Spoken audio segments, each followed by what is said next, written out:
Super Generalist. opportunistic prey.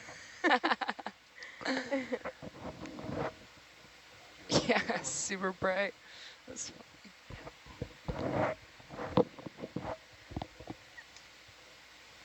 Lisa wants to see squids. Lots of squid folks in the room. Let's go squids. Let's go squids. One of my favorite professors is a squid expert, and so I took her a deep sea bio class, and it was all about squids. It was so fun. Oh, that's why you knew so many of them. Huh? Yeah, and my 3 squid names. One of them that was made up. She wouldn't be very proud. I think she'd be proud of the king squid. Yeah. John, we have a question for you in the chat as well. Do the ferromanganese nodules that we have been seeing represent an economic resource in the Cook Islands? So it's a good question, and there's a short answer and a long answer, sorry. The short answer is it's a mineral resource. It's been defined under international standards as such, and to be classified as a mineral resource, it needs to have what's called reasonable prospects of eventual economic extraction. So the people who produced the report and who had to sign off on it had to make an assessment on whether it was more likely or not that it might be economic one day. Doesn't have to be today, but one day. And the answer is yes. So that's the short version.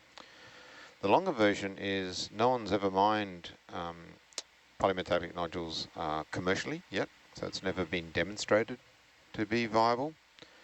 And in fact, before you would even seriously consider building a system, you would need to complete a certain number of studies. Now, some of these are environmental studies to do with environmental impacts and so forth, but in parallel, you'd need to complete engineering studies that would, to an appropriate level of accuracy, show how it would work and would show how it would be economic. And no one has completed those studies. So until those studies, both sets of studies are done, the answer is we don't know. But there is some possibility that it could come together. I like to say there's always 100 ways to do it, and there's only one best way. So we'll wait and see what there's organisations around the world, not just in the Cook Islands, who are looking at this, and we'll need to see what they can provide everybody, because we're all involved really in different ways in terms of environmental impact assessment and management, and in terms of engineering and economic viability. Great answer. And it'll be interesting to see how that looks like a little something up there. Interesting to see how things proceed. Yeah. I also see that Switzerland is in the chat. Sorry we didn't say Switzerland out loud, but hey, Switzerland, how's it going? Hope you're doing well. What time is it there?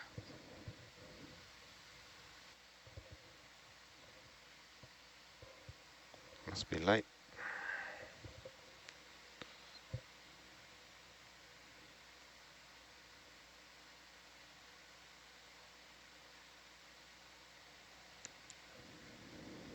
Well, the good thing about this dive is that we ended so close to the surface, so lucky us.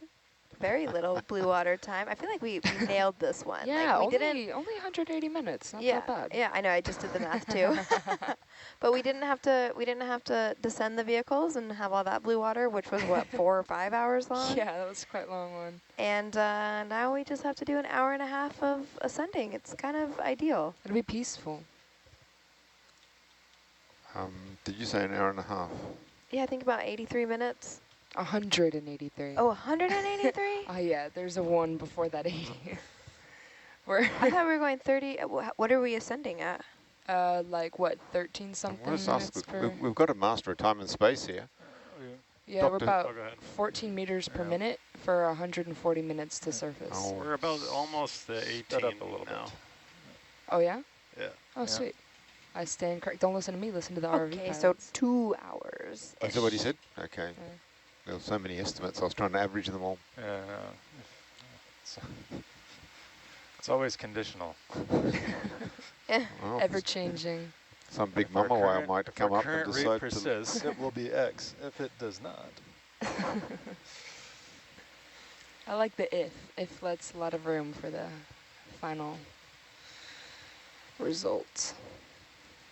Many futures are possible. Thanks, Time Lord. Thank you, Master of Time and Space. Yes, Master of Time and Space.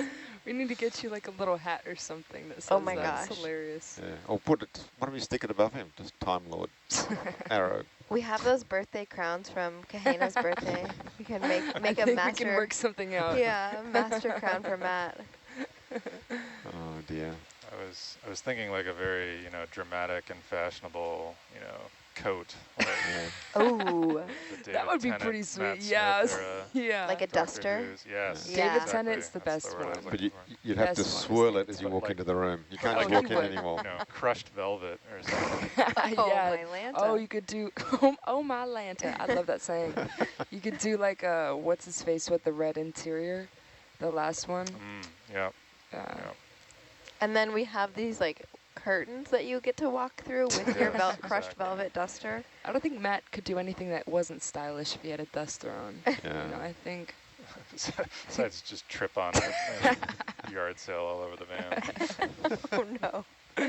At least that would be entertaining. That would be more my style. All the cookies in your pockets break, and then there's just Fall out all crumbs over the everywhere. ground. Dave and Ed are just worst nightmaring it. We I told think you Ed no might kill you. cookies. We told you Yeah. no cookies in the van. For the record, I did not bring any cookies into the van. Who's bringing That cookies in the was- van? That was somebody else. Oh, If you've got some, you have to share. yeah, what? Who's Okay, bringing cookies that- and isn't sharing them with That me. was several days ago. I did eat a cookie in the van. I'm guilty So of that. you but are part of the problem, is what it not sounds my like. idea. I just succumbed to peer pressure. Actually, I think I remember who that was. I'm gonna tell on you. No, I'll keep their identity a secret for fear of Ed's wrath. He's a pretty scary guy. That is not a scary. Yeah, he's not at all. They were smallish I- cookies and could be consumed in one bite. So ate Small and cookies left in no a little crumbs, bag. literally. I only said Ed wasn't a scary guy in case he was listening. He's always listening, Maddie. He's always listening. Always watching. Now would be the point where I do my I'm always watching Wazowski voice, but I'm not gonna kill everybody's ears on the mic.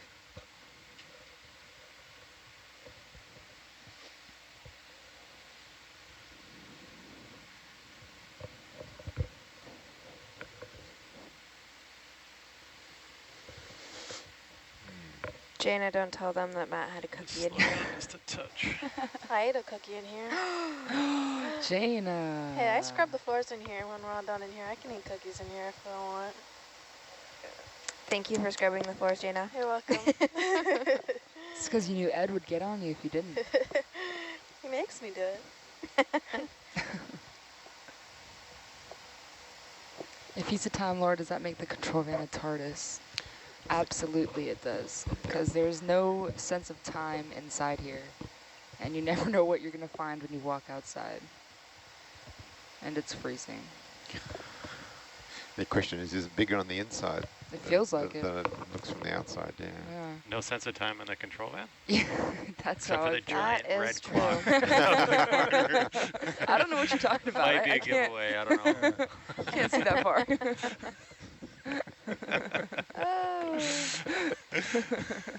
The best is when you walk out and you can't remember if it's nighttime or daytime out there, and you're like, oh my gosh, Yeah, get blinded. it's so bright or it's so dark. That's why I like the AM verse more than the afternoon, because I walk Yeah. out and it's dark and my eyes don't Oh, yeah. cry.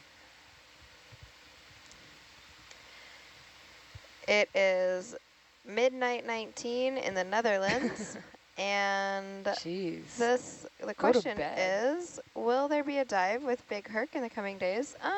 Don't think so. TBD. Yeah, we're waiting to see when our next dive will be after this one. Oh, Gonna really? transit to our next dive site and see what the weather's doing and kind of go from there. But we're coming up on our last few days of having a dive window, and then we are going back to port next week, and we have a bit of a transit on the way back. Yikes.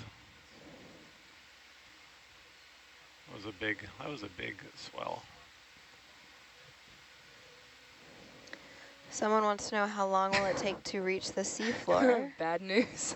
Well, that depends You're on going when the we wrong way. decide to go to the seafloor. We are going We're up. coming back up, yeah. So we are, I think we said about 2 hours-ish Yeah, around there. from having vehicles back on deck. And then we're gonna lock it down, boogie on to our next dive site and see what the weather's doing, and then we'll decide when the next time to dive is. So it could be a while until we get back to the seafloor. Stay tuned. But when we do, I bet it'll be the coolest seafloor yet.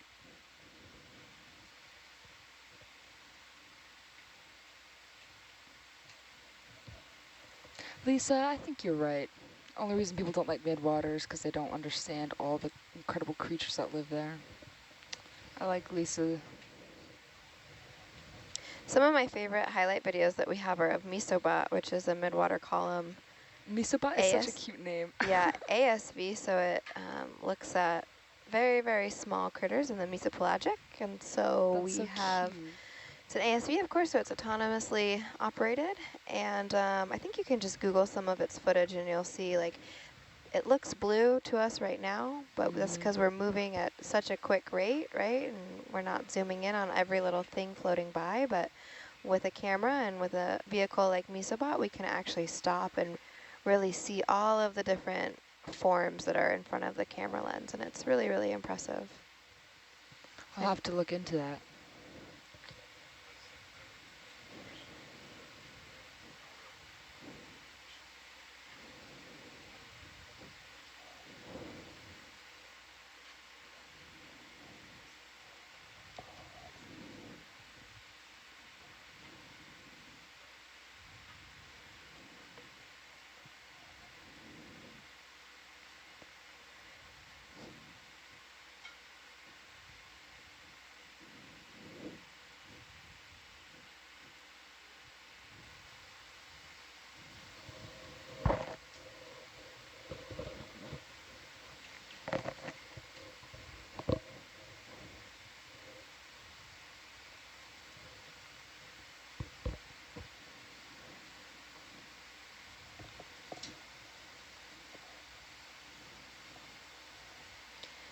So we are at 2,314 meters. Coming up from the seafloor. What was the elevation of the seafloor when we left? About 2,800? I think that's right. Yeah, 2,870 is what that looks like on the map. If I'm wrong, correct me, Matt, but...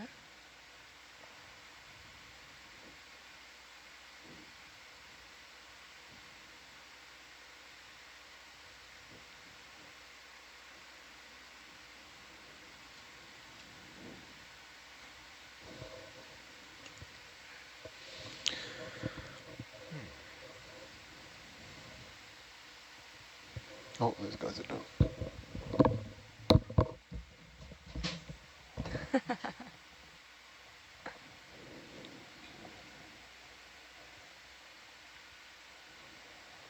Did everyone get the carrot cake yesterday? Yeah, it was so good. I think she put like raspberry jam in the frosting because it was slightly like Yeah, pinkish. it was kind of pink, It was you're right. so good. Ugh, I wonder what she's gonna make today. I know, that's what I was just thinking of, even though we just ate lunch. I can always eat. It's just, it's Something really about called me. like planning ahead, you know? Mm-hmm. What are you hoping for? Carrot cake again? I bet she would make that if you asked. I'm hoping for like a really big fruit salad with like grapes. Yep, back on. Yeah, I could do like just kiwi. Yeah.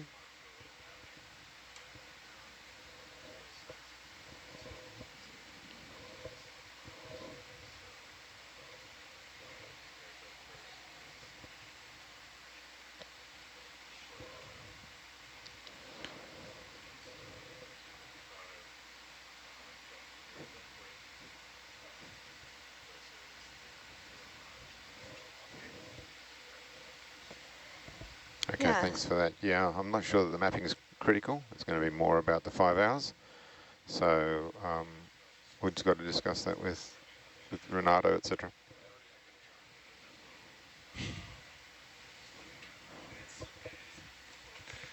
You should go down there and clean that up, I think.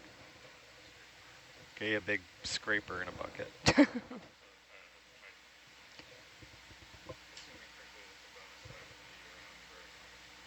Yeah, that's what we're talking about. The only question is, do we do it at the bottom, in the middle, at the top? And we'd rather do it at the top, except that there might be a Ministry of Transport restriction on doing a dive within territorial waters. But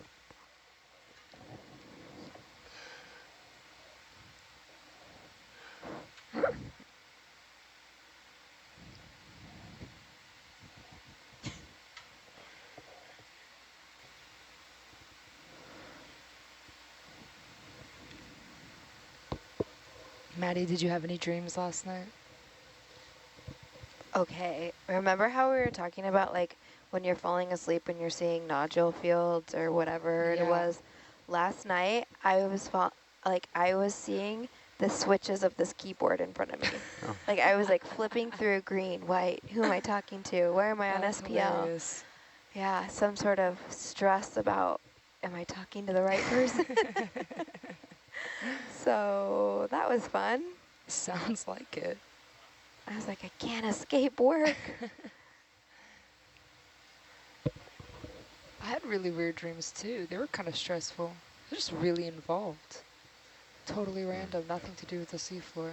Yeah, something about, I think just the rocking motion and then all the different sounds and, Yeah. you know, that's going on. I feel like dreams are very vibrant and bizarre on the ship, at least for me. I agree.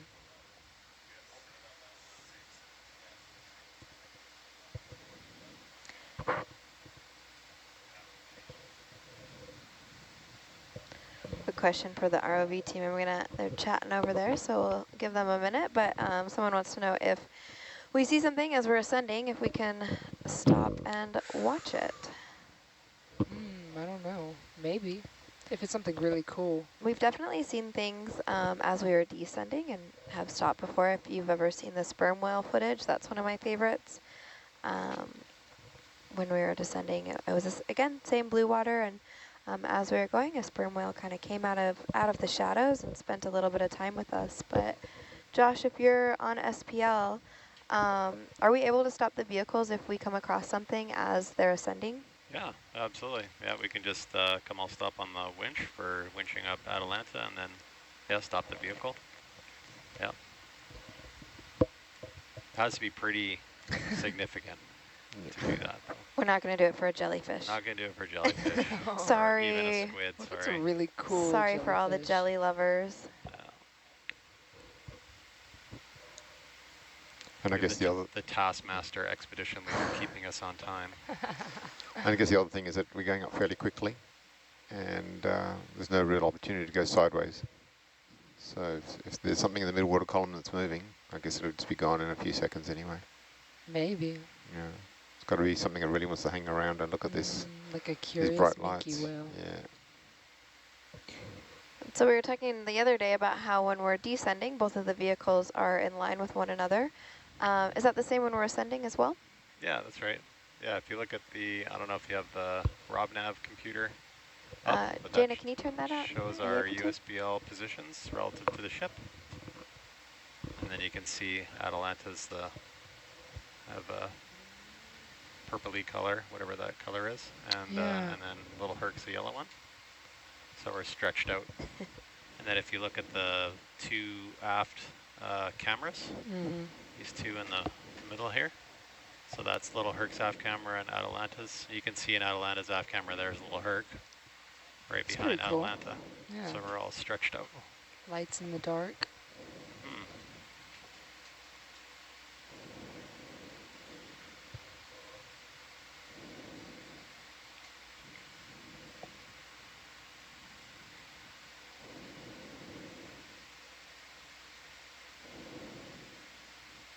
Do you all want to play a little Price is Right for Matt? You're not allowed to play for when the ROVs get on deck. Sure. Or when they hit the surface, when they get on deck? When they get on deck. Okay. Without going over. Without going over. Don't say such things. Well, that's a Price is Right. You just said those are the rules, right? Oh, I thought you meant without the ROVs going over. Overboard No, again. you can't go over in the time. Right? Okay. I thought you were cursing If you're us. over guessing, then you lose. Okay, so it is Okay. 12:33 right now. We are at 2187. We're going at, what'd you say, 14 meters per Well, minute? can't give you that information now. What? I Hang can on, I'll see dial that. I'm that looking in. at his computer. Yeah, we got that. Oh, okay, yeah. Let's pull up his computer back here. You can't stop us. There you go, 16. 60. Okay, we'll give this to the audience as Here, well. I'll just change that so you can't see it anymore. Pretty evil of you. Okay, audience, you can play too. We are at 2179 meters, and we're at ascending at 16 meters. So, okay, I'll go first. I'm just going to throw an arbitrary number out there. 237 vehicles on deck. 237? 237 vehicles on deck. You can do the math, or you can just, trust your gut like I did. 255. So Okay. I'll give you guys a little bit more information. Okay. So remember, do you remember the steps involved? Yeah, there's a Oh, lot of steps. Okay, there are I a lot of guess steps. Right. 320. So we stop at 50 meters. Yeah. Right. Oh. Then we hand over to the deck team, and Oh. then Gotta get Atlanta on there. sometimes, but not always, we have to maneuver a little bit. Sometimes it takes an unknown period of time to get the little Herc in the right position relative to the ship. And then we tend to come up slowly at 50. And then is it Atalanta on deck or both vehicles on deck we're talking about? Oh, Because good Atalanta's point. first, and then Both. Little Herc takes a little We'll bit do more Little time Herc. because you got to undo the daisy chain, and then you I got to think- reel it all in. I think Oh, man. both, like, Should be both. strapped down, ready to boogie. Yeah. Really? Ready So you to need to boogie. factor in all those components. gosh, 'cause okay, I from would 50 up check my takes some guess. extra time. So the moment we hear the big engine kick back into gear, that's our What? time. Moment we Well, do how about just Little Herc land on it on, deck, how about yeah. Little Yeah. Herc landing Little on its, Herc landing? on its Okay. frame. All right, I'm gonna say. Well, now I feel judged because I want Josh. 340. I want Josh to go. Josh to go first. I want 3 o'clock on the nose. 3 o'clock on the nose? Okay, Matt's 3 o'clock on the nose. No, that was Ryan. Ryan's Oh, 3 that's o'clock. Ryan. Okay, sorry. I'm gonna say 3:37 because 37 feels good right now. 340. 340. Sandy's 340. 340? Yeah. I'm going to go for I don't know, 230. somebody said 340. I'll go early. Who was 340? Sandy was. Sandy's 340. Okay, John, you're doing what? 230. 230? Yeah. That's 230. pretty optimistic. Yeah, I want to be optimistic. I mean, I want it to be 230. Don't I was get me gonna. wrong. Yeah. It is the closest without going over. So Closest without going over. Yeah. nobody take 301. True. Yeah, Price is Right Sandy, is what some you're real gonna show. you're gonna give me 2 minutes in between? Hey, you guessed after me. True.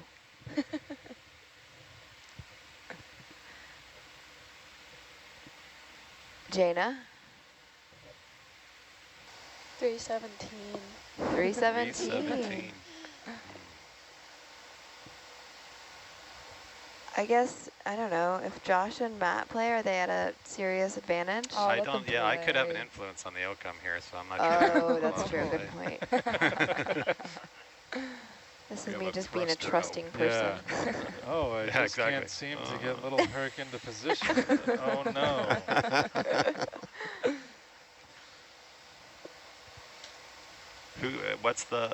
Who said 340?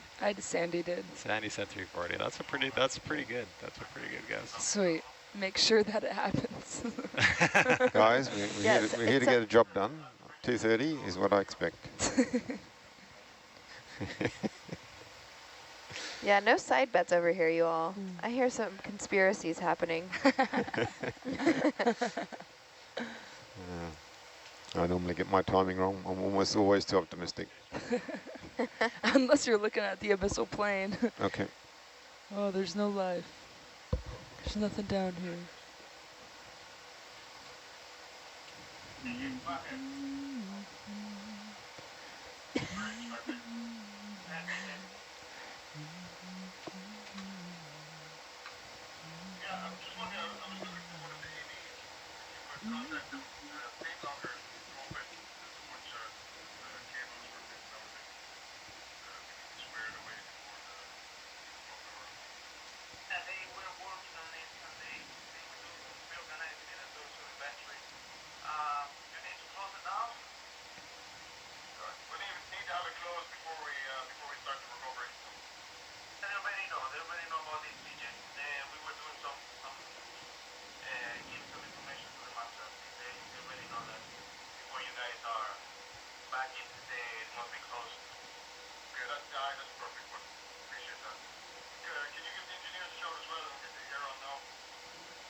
Yeah, I asked him to triple check the air this time.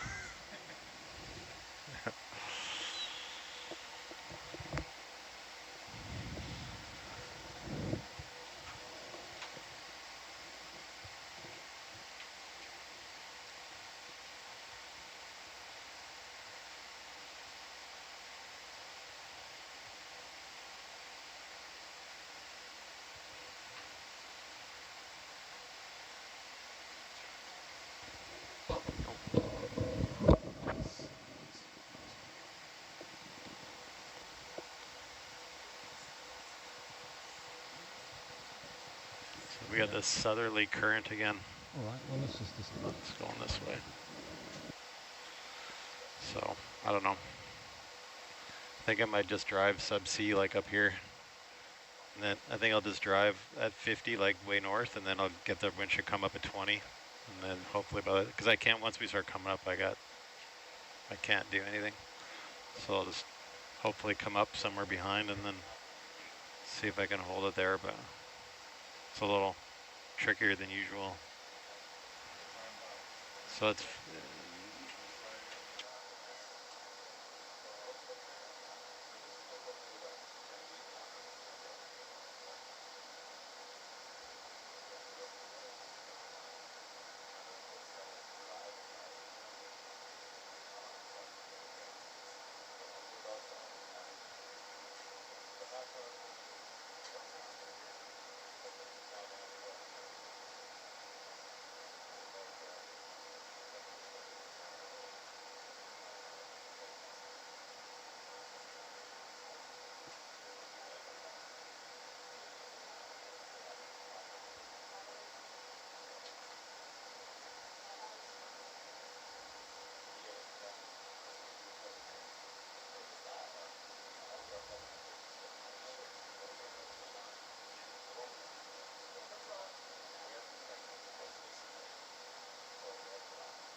just that 50 pounds is all that's slowing it down?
We were just saying that everyone ran away, but... Oh. Not me, I'm still here. I was just braiding my hair, so I wasn't listening, sorry. Yeah, apparently they're having a talk with the Prime Minister, so that's pretty cool. Oh, cool. Yeah, pretty important. So they don't care about some pretty blue water. Very sad. Yeah, I think there's still a lot of logistics to sort out with the potential unconfirmed tour that the Prime Minister might come and do on the... Oh, I didn't even know that was a thing. Yeah. Oh, it's pretty cool. Yeah. Are you going to go on that, if there is one? It's on the ship. Oh. So I'll be here. You'll be a part of the tour. We will be giving our spiel about the ROVs. Oh, you're one of the attractions. Yeah. Well, I don't know if it's me or the yellow things. I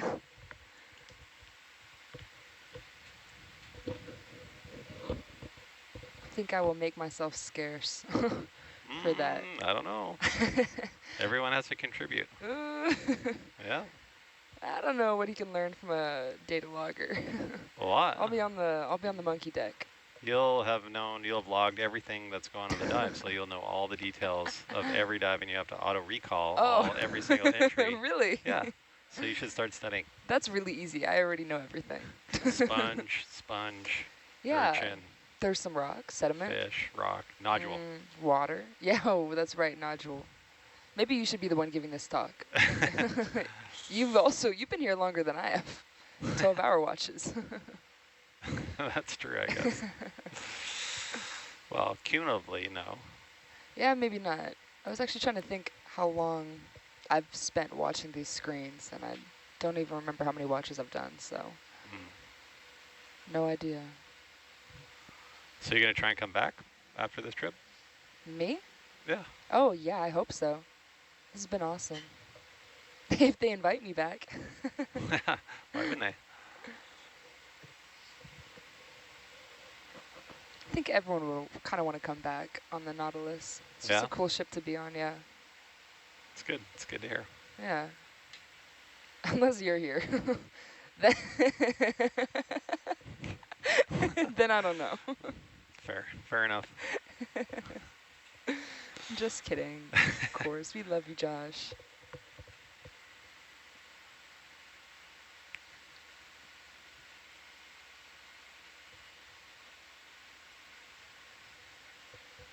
Oh, Jane, I was curious. I was going to ask you.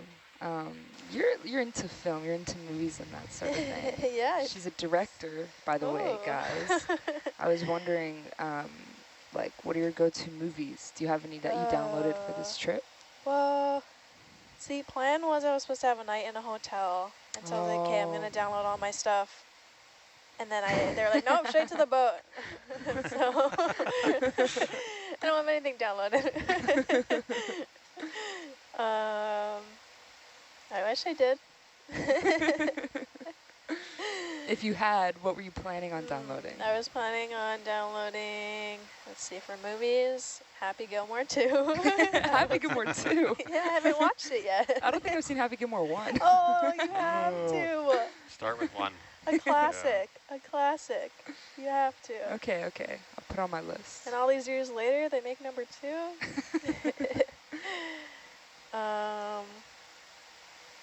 Oh, I had like a list, or New York Times released their list of. Oh, okay. Just gonna go through best the line. 100 movies of the 21st century, and so I was just gonna download all the ones that I hadn't seen on that list and start going through it.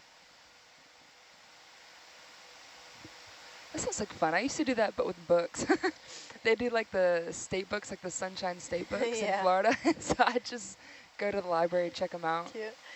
Yeah, the New York Times, best 100 movies of the 21st century. It's a pretty interesting list. Yeah, I'm going to look it up right now. First, number 1 is Parasite. Oh, I really want to watch that. I haven't seen that yet. Oh, what? That's another one. You must. And then it's a pretty good list because they have like Studio Ghibli on it, and they have... Let's see. But also interesting because who gets to decide what... Right, I know. New York Times, this is a who decided that? Pretty subjective list. Yeah. Superbad. I've seen Superbad. I just watched... It's pretty funny. Oh, what did I just watch? I just watched Fight Club for the first time. Oh, I just watched finally get it. So good. Now I can finally understand. I showed Fight Club to my brother for the first time. And I love how everybody keeps it a secret. Like, I know. No one talks about Fight Club. And It's I love wonderful. that. First rule of Fight Club. Yeah. You don't talk about it. But I love that like the whole fan base are like, you just know. It's a fantastic movie. And like every 10 minutes my roommate was like just staring at me like wide-eyed. Yeah, I know. And she was like, do you get it? And I was like, dude, no, it's been 10 minutes. 10 minutes later, I look over, she's like, do you get it now? 10 minutes later, do you get it now? And I was like, dude, no. I always do that during movies too. I always give away the plot twist. I didn't get it intentionally. I didn't like fully understand it until the very end. Oh, of course, but, like, for the whole, I swear, second half of the movie, so she was like, do you get Did it? you see the subliminal bits? Yeah, oh my God, I love Yeah, in the very beginning, the flashes. Yeah, when he finished, he's like, Sandy, that was one of the greatest movies I've ever seen. I was like, he hasn't stopped talking about it since. That's funny. I feel like those are good costumes too. Like you have a lot of different Halloween costumes from Fight Club.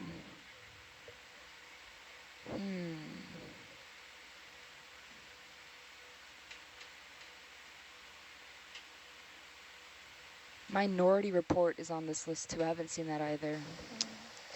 I just watched, what else? Little Miss Sunshine for the first time. Oh, great one. those are those little kid books. They, right?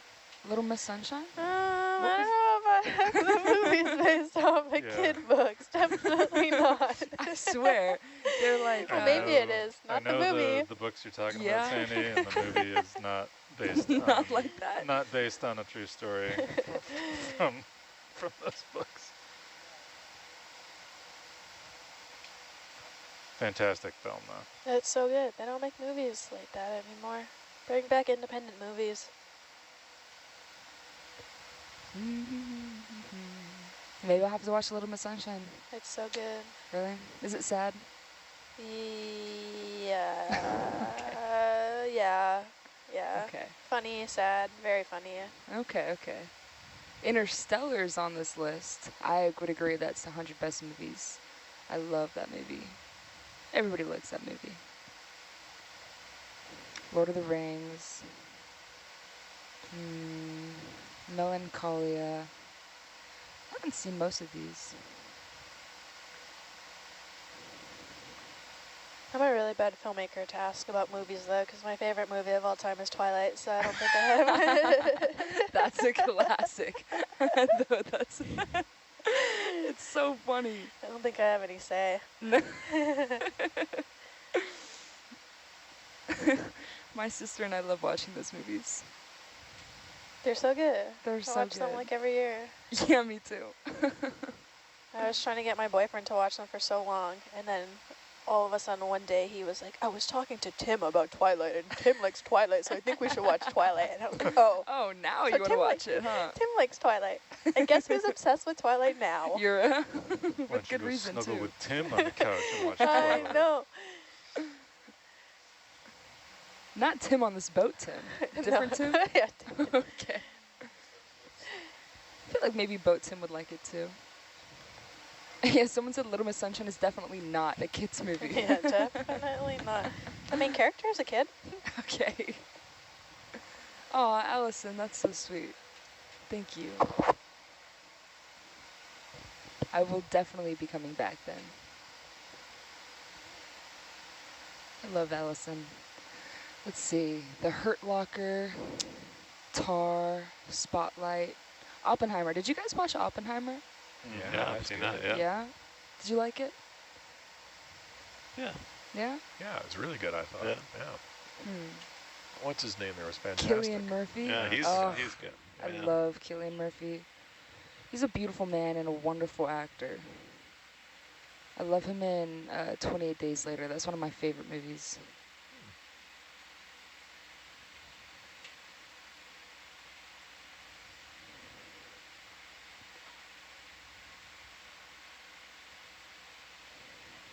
How about Ghost Ship? Has anyone seen Ghost Ship? I've not seen Ghost Ship. Don't even know what that's about.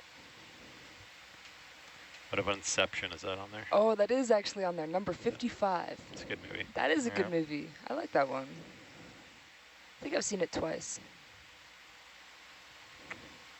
What about The Dark Knight? Those movies, the Batman movies. Yeah, no, you know what? I'm not a comic book guy at all, but that was a phenomenal movie. It was a good movie. Yeah. Just running down the Chris Nolan catalog here. Yeah. Like, So good.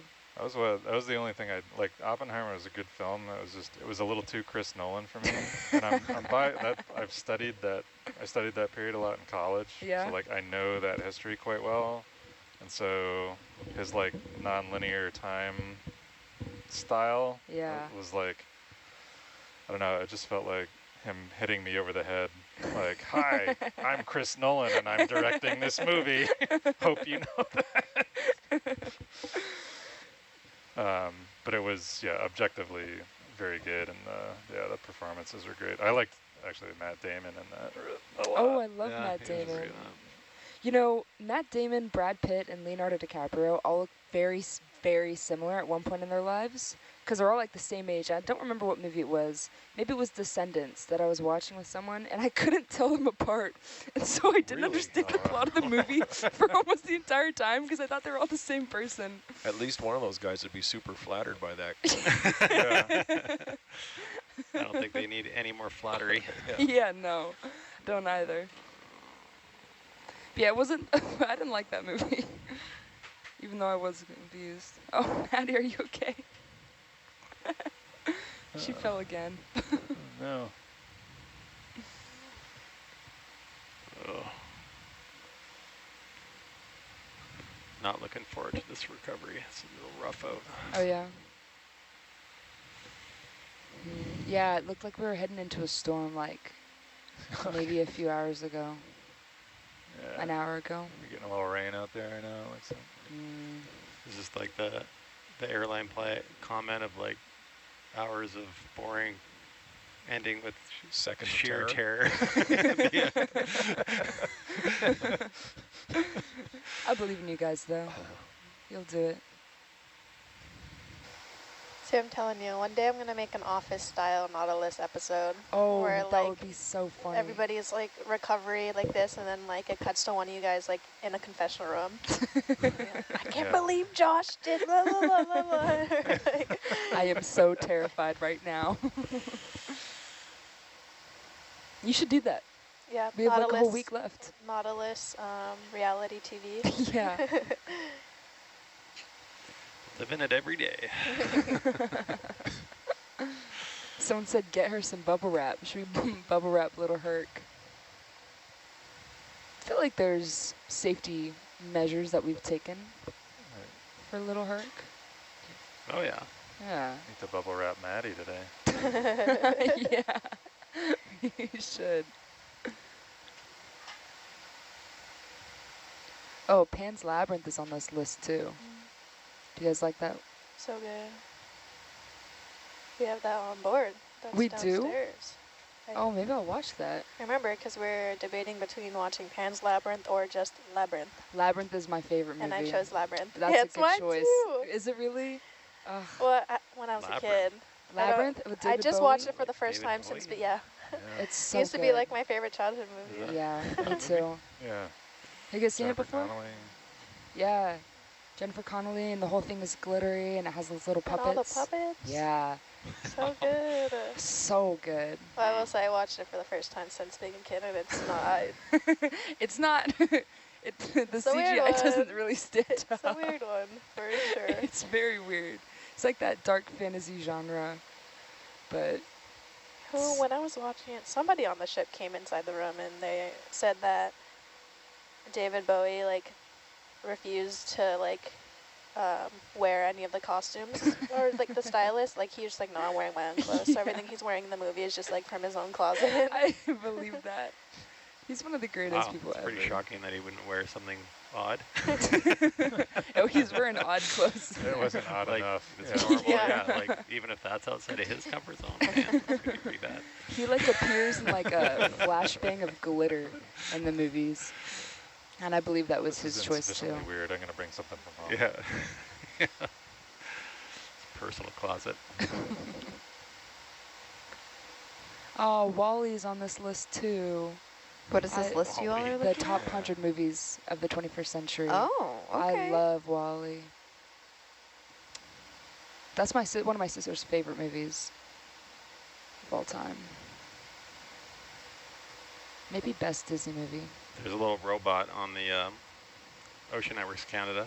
It has a cable observatory on the seafloor. I don't know if you know about that, but there's like a 800-kilometer long fiber optic cable laid on the seafloor off the west coast of Vancouver Island. And then they have these, along the way, there's these power nodes plugged into it, and then you can plug instrument platforms into that. So then that's all live, like, on the internet. So all the data from all the sensors that are laid out in cameras, you can view at any time. And one of the experiments they had was this little robot crawler. It would crawl around this methane seep area, and it's called WALL-E. Oh, really? And we, over the years, like, you have to do maintenance, so you would recover instruments and then put new ones down. So there were several versions of WALL-E that we would recover and deploy from the seafloor.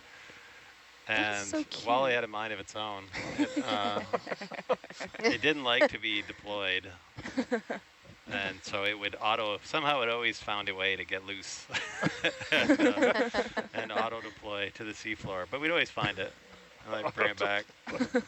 And this happened several times. Like, just a it was more than curious little once. creature. Yeah, and this one time, we had a marker on the seafloor. It's like 800 meters deep or something like that. I had a marker on the seafloor with a number on it, and that's where we were supposed to place Wally. Yeah. And we're deploying it, and Wally got away, as Wally does. Oh, And no. so we went, it fell to the seafloor, and then we went to go find it, and it had literally landed. It was sitting on top of the marker. Oh. Like it was on top of it, so it had landed right on the marker. Wow. That is so great. So, It's like, hey, I got this. I got it. Yeah, it's fine. I don't need to be I don't need your help. mollycoddled. A strong, independent robot. It was pretty cool. So it had a 100-meter-long tether, and then you'd plug underwater. You'd plug it into this to the platform or the node, and then you could control it from. That's cool. So this university in Germany that was actually controlling it, and they would drive it around. That's really cool. It would take, I had these little, we take measurements in the sediment. So I had these kind of set of probes, and they could deploy them into the sediment and then drive along a track and deploy them, and they just run this little route and take a bunch of measurements. Very cool. All the way along. Had a camera and lights. And living in the future is pretty cool sometimes. that was pretty neat. True. Yeah, it was. We did this one thing. We deployed it, and then you deploy it with the ROV, and then you did a kind of a little pirouette around it to take a little shot of the scene, and then they had video from Wally through back to Germany onto the internet, where I was watching the ROV from Wally, looking at Wally, coming back to the internet. It was like bending my mind. It was yeah, it was just pretty weird to watch video live from the seafloor from another thing that was moving around. A wall C. Get it? I do. Do you guys ever like decorate your ROVs? Like paint on them or do little designs on them? If I had a ROV named Wally, I would decorate it. I'd add little like charms on it, like little stickers, something like that. Just got to be mindful of the buoyancy. Yeah, the ballast changes. Yeah. Well, there's lots of stickers on things, and I don't know about decorations per se, but put a big shark's nose on there, like a World War II fighter plane. Yeah, that would be sweet. I've seen. You've seen that? I've seen really? RVs with like shark things. That's cool. Yeah, we decorate not an ROV but a USV at home. We have our mascot is Trevor, the emotional support possum who lives under the building, and our older USV that we resurrected is named Trevor, for Test Robotics Environment Vehicle for Ocean Research, because we like our acronyms. So we 3D printed a possum head bowsprit for Trevor, and painted that up and put it on there. It's pretty awesome. Very stylish, despite I the would fact like that to see that. it's a surface vehicle. Yeah. Style is important for these things, I think. Oh yeah. Yeah, you definitely. I think if I had aesthetics an RV, matter. yeah, aesthetics are sometimes the most important thing. Yeah. The ballast, who cares about visitors. We had little trinkets and bobbleheads. Yeah. For a while, we did have a Mr. T bobblehead underneath. That's pretty good for a little while. It's pretty good. And then on that same network, Ocean Everest Canada, they had a long-time employee there retire, and then they made a bobblehead of him, and then I got to deploy it onto an instrument platform down at Endeavour Ridge. So he's sitting on a platform looking out at Endeavour. That's cool. Bobblehead. That's pretty sweet. Yeah, it was pretty cool.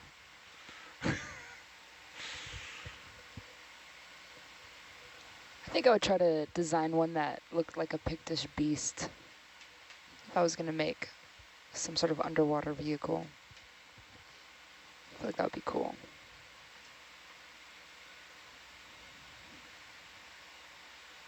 I sort of feel like a lot of the ROVs that you work on, like in my mind anyway, maybe this is the way my brain works, but they have a personality. Yeah. They kind of take on certain personalities, especially when you watch them from Atalanta.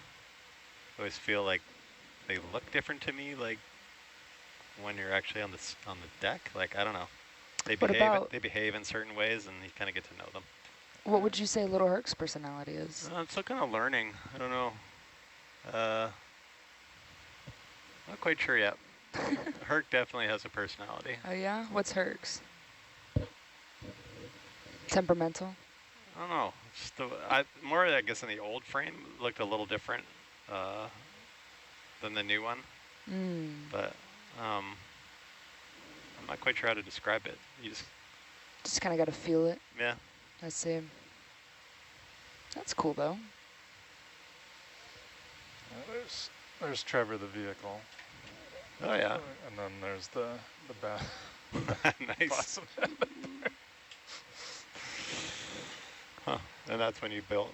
Yeah, that was K2 did a lot of that work.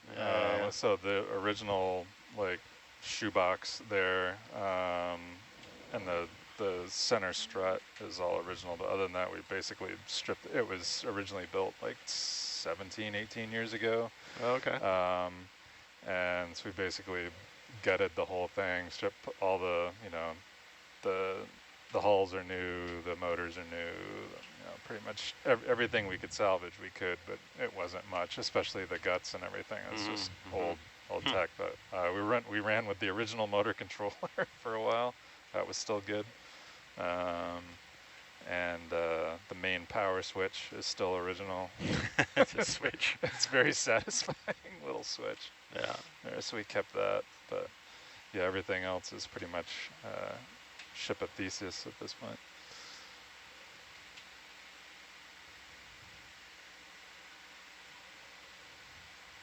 What happens to like old ROV parts when they're sent to the scrapyard, so to speak?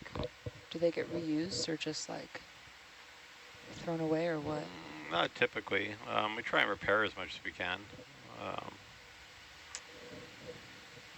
But yeah, it's a good question. Some stuff, goes to e-waste. And then we do have a lot of old parts.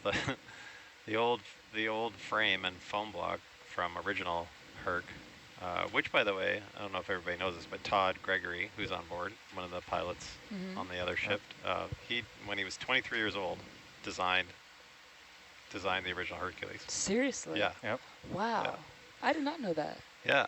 So he's the OG, basically. Wow. And that's a pretty amazing feat to do as a 23-year-old engineer. Age, Jeez. So I was not designing ROVs at 23. No, I was doing other things. Yeah. So that's pretty impressive in itself. And then it lasted. It stood the test of time for a long time. So very impressive. That's so cool. He's very humble about that. Yeah. He's designed a lot of stuff over the years for different oceanography projects and scientists for a lot of their work. What a lot a cool of guy. stuff. Yeah. But that frame and foam block, so we changed that out. So we moved a lot of, similar to what Matt was just describing, we reused as much as we could, but we moved a lot of parts over to the frame that it's on now. But that frame's back in our kind of warehouse in California, and then we've slowly been putting some of the pieces back onto it. As they come off. As they come off. So the old craft and the two arms that are on there now are new. So those old arms are there. The manifolds that ran them were back on it. So it's like slowly eventually being rebuilt. Reassemble it.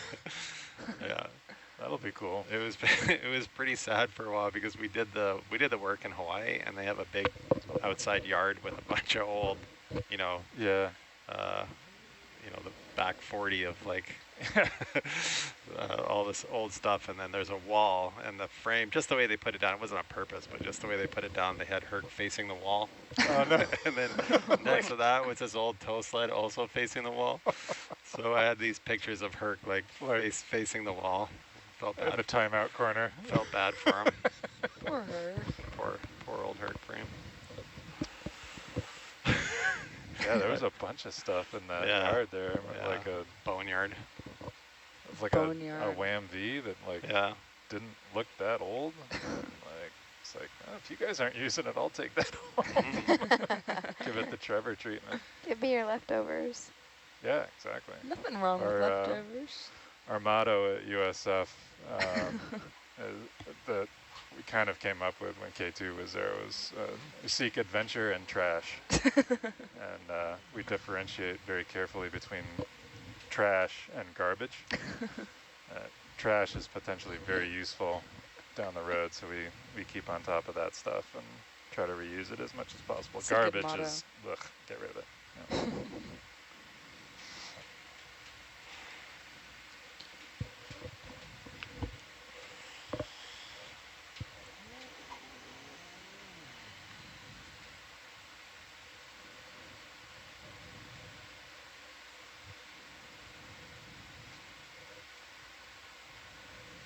Someone asked, how common are whale falls? Pretty common, I would say. I mean, all whales have to die. But they're not super common in the deep sea. Not common to find. Not common to find, exactly. Because there's such a wide stretch of space, you know. But things do fall down to the ground. A lot of creatures on there are scavengers. So they gotta eat somehow. And whale falls are often little hot spots that you can like jump to when you're moving through different ecosystems. If you're like traversing an abyssal plain, finding a whale fall is a good place to, you know, rest, recharge, and then move on to the next. Lining up nicely now. Yeah, definitely not common to stumble upon with like an ROV. Yeah. Probably more common than we would expect. Yeah, it's of course a little bit hard to say, right? Because we're only seeing as much as we see. It was half an hour when the last recovery. It's fairly rare for .1 or 2, so the ROVs to come across. Not as bad, but Oh, I have a question for the ROV team. Hello. Hello. Could you estimate the weight per meter of the tether for Little Herc? And is it different from Big Herc, or is it the same sort of tether, or what can you say about that?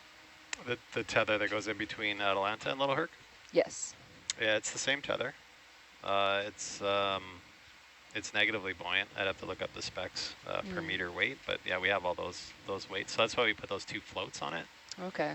So that helps to keep it up off the seafloor. And at night we want to create what's called a catenary between the 2 vehicles. So kind of comes up from Little Herc, arcs around the top of the floats, and then we put a weight closer to Atalanta that holds down the tethers so it doesn't fly up in the front of the camera, Atalanta, and then comes down. So it kind of makes this like S-curve between the vehicles when we're working.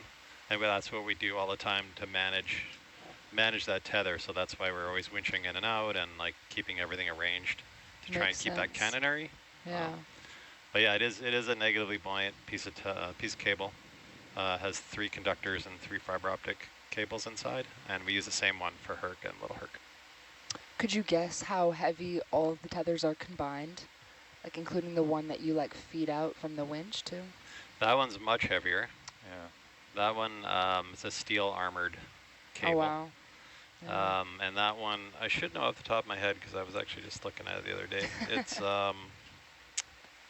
It's roughly in water. It's, if I recall correctly, it's around like 700 or 800 pounds per kilometer. Dang. Right. So Heavy. It's got to be way more than that. More than that. More than that. 700 plus. No, much more than that. 7 or 8 tons per kilometer, I would think. I have to look up the spec. Okay. Anyway, it's heavy. Thanks, Josh. What is the weight capacity for the winch? Like how much could it handle? That's a 20,000 pound safe working load. 20,000 pounds. Yeah. So less than 20,000, more than 700. Well, that's a safe working load of the winch, so the winch can work up to 20,000 pound. Okay. It has a safety factor built into that, but yeah. Just as long as it gets everything on board by 2:30, I'm happy with the specs. Yeah. Exactly. Yeah, we're well within the specs at the moment. Good. Optimistic, John. 2:30. Someone's got to be the optimist in the crew. Thing is, You're definitely not going to be over. Yeah. Very diplomatic.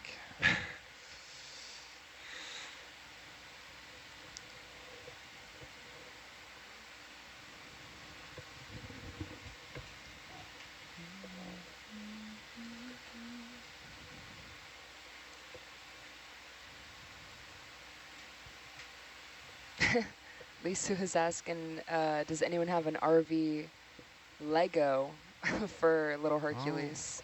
There is an ROV Lego, but it's not Is Little there? Hercules. It's not Herc, but there is an ROV like kit. That's cute. Have you Yeah. made it? Oh yeah, Is it fun? of course I have. Yeah, it's awesome. Of course you have. Is it on the ship? Can I see it? No, it's not on the ship. Oh, it's your personal collection. So Totally. are you going to take it to the bottom of the seabed on Herc, park it next to that would something be and take so a photo? Cute. Oh yeah, we should decorate Little Herc with Little Herc Lego. And glue that on top. We could probably make a Lego Little Herc, given enough supplies. As engineers, do you guys like Legos? I love Lego. Oh, yeah. Heck yeah. Is that your like go-to toy as a kid, or yeah? Why do you think you buy for the kids? I mean, let me help you with that. Sorry, my bad. Off How topic. come you're not doing your Lego? Come on. I still have mine from the Do you? from the 70s. Yeah. Oh wow. Those are my dad has Legos from the 70s too at my grandparents' place. They're like a different color. Yeah, they weren't really kits back then. It was just a big pile of bricks that you can build whatever you want with. Yeah. My dad still has all his Lincoln logs from back That's in the day. Nice. Oh my gosh, we had a spare bedroom and we built an entire Lincoln log like town in it. Shut the door and then I would let the cat out in it and Oh like my gosh. pretend like the cat was That's so destroying the cute. town. Yeah. That's hilarious. Cute or like destructive, I don't know. But the cat had fun. Oh, the cat had so much So fun. I got some answers for you here. I looked Oh, up the sweet. spec. So the armored umbilical is actually 913 kilograms per kilometer. Oh wow. Yeah. So call that A ton. uh,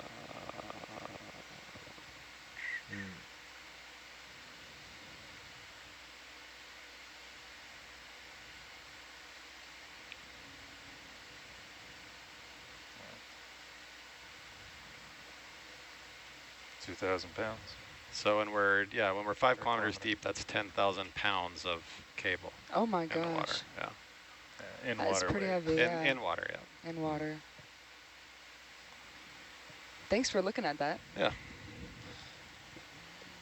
How much heavier is it in the air, do you know? I do. Yeah. Hold on. Could we get that in drams per rod? Oh, come on. The main thing is the difference between air and water. So it's 1,128 kilograms per kilometer in air. Jeez. And then we have 7,000 kilometers on the drum. That's quite a bit of weight. Quite a bit. Oh, our Swedish night shifter is here. Hey. Welcome back. We missed you. But yeah, we are ascending now, so unfortunate for you. Next dive, though, tune in. Yeah, people don't realize that get nerdy here for a sec, but people don't realize how important the winch and the cable are to the whole operation. That would not work without the winch. And the winch, that's why we have our winch room is like 6 fully, views of like it. we have a lot of cameras. But the way that this system works and what kind of allows us to go to these depths in this kind of system is it's called traction winch. So you can see you can sort of see the one wheel turning there, and then you have the storage drum. There's actually 2 sets of shivs there, and there's 5 of them per wheel. So the cable comes over the overboarding shiv over to the turning shiv, and then takes the cable below deck. So if you've seen that on the deck. Oh, And then it winds it back and forth on these 5 sets of shivs, and then it goes through another level wind shiv, which then puts it on the storage drum nicely, the way you see it, the way it's turning there.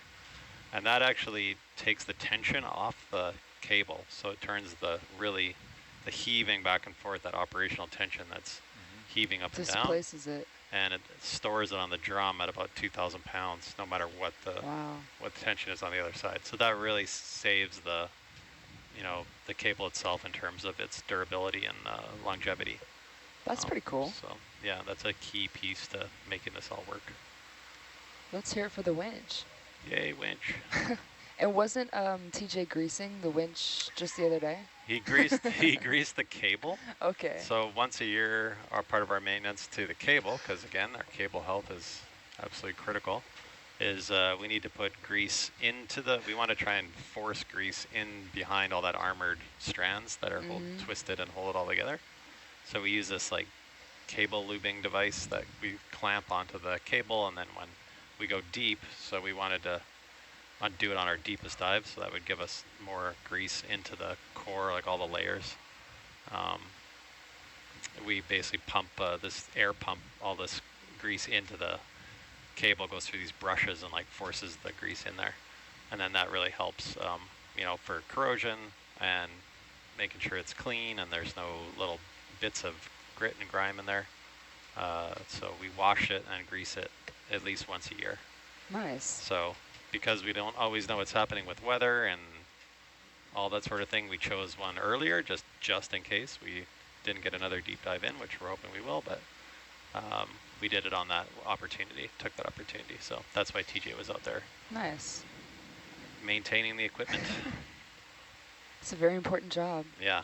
It's a lot of maintenance on these systems and the ship and everything. Yeah. Jana, is it possible to get like a glimpse of the winch cam on one of the big screens for people to look at? Yeah. Or is that, yeah? Send that Online? winch cam out. Yeah. Oh yeah, it's been up. It's up there. Oh, okay, cool. Sat feed 3 if you're online. You Sat can see feed 3. the winch. Thanks.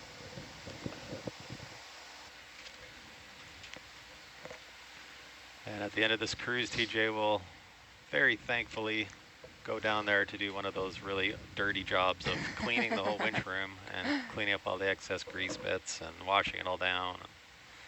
Thank you, TJ, for doing all that dirty work for us. I wonder if you could ever really get clean after doing that. Yeah. I think the grease would live in you forever. Oh, especially if you get it under your fingernails, eh? Yeah. I don't know, I went down on the aft hold deck for only like maybe an hour and a half, and it was so gross down there. It was cool, but it was so, I was like, dang. And I'm sure that's not even the dirtiest part of the ship. What were you doing down there for an hour and a half? Inventory. Oh. We were pulling out every single box, looking at everything. And a lot of them were flooded with seawater, which was unfortunate. And there was like food down there, like fresh boxes of foods. I don't know who's been eating in the aft hold deck, but there was evidence of people just hanging out. Oh, really? Stowaways. Yeah, that's what I thought. Stowaways on the ship. You guys got to be careful. That'll be your bunk the next time you come back.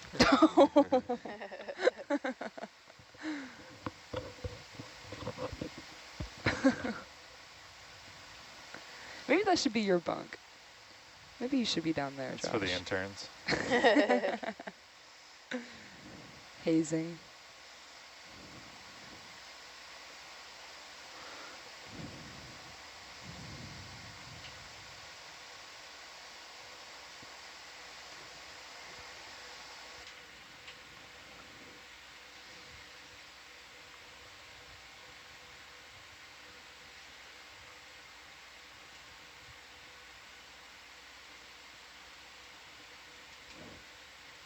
Oh, we're about like 1,200 meters. Oh, yeah. Pretty good, right? Yeah. Yeah. We're getting there. Slowly but surely.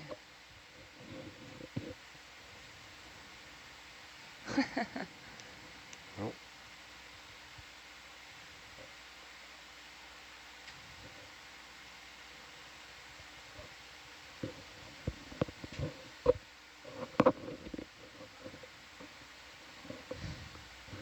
Lisa, I think you should sign up for the internship program. Come on board for a time. She's offering to fluff everybody's pillows and leave mints and thank you cards. That's a pretty good offer. Yeah. Sounds like luxurious treatment. Sounds like she'd be pretty good at doing logging as well, based on all her experience. Honestly, though. I make Oriel fluff my pillows for me and leave me little mints. What is the total load capacity Nautilus can carry? Well, the winch is 20,000 pounds, but I don't know about the ship itself. I wonder if Anybody knows that? Have to look front? up the spec sheet. Does someone know what the was the question? DWT What's of the the ship? total load capacity Nautilus can carry? The whole ship? Yeah, the whole ship. I don't know. Look it Many up. tons. A lot. Yeah, sorry, I don't know the answer to that. That's okay. Before or after dinner? Yeah, that's right. Well, I don't know. Does it change? Because the food technically still It's like stays. a closed It just system, yeah. shifts form, yeah.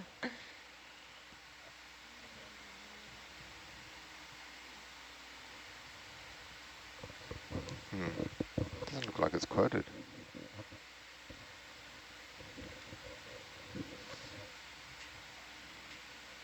Let's see. We've got the two ROVs. We've got a Drix sitting out there. A bicycle. Yeah, we do have a bicycle. It's very random to see. There's also what they call there's technical water tanks on board.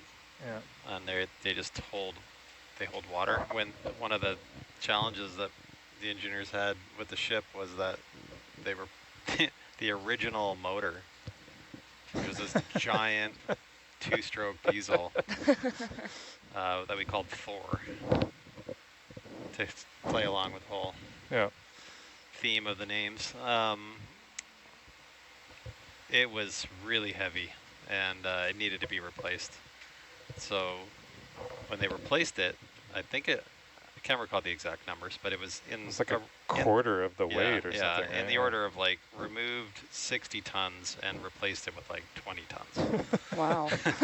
And that's all down low on the ship. Yeah. So that was a big deal, that it come up with a way to deal with that. And they did it in a few different ways, but one of the things they did is they turned two of the two tanks into called technical tanks. So they're just filled with water.